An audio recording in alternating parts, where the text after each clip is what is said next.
السلام علیکم ورحمۃ اللہ وبرکاتہ۔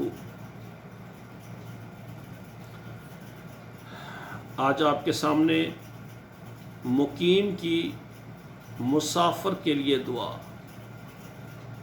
جب کوئی بندہ گھر سے سفر کرنے کے لیے جاتا ہے تو گھر والے اس سفر کرنے والے کو یہ دعا دیں گے: استودع اللہ دینک و امانتک و خواتیم عملک۔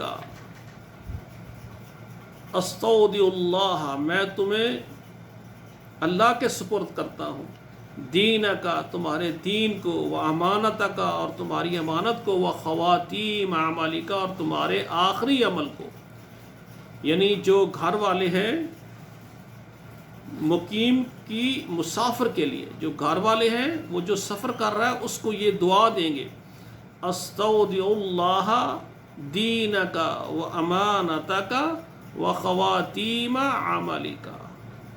یہ دعا یاد کریں اور جب بھی کوئی سفر کرنے لگے اس کو یہ دعا دیں۔ السلام علیکم ورحمۃ اللہ وبرکاتہ۔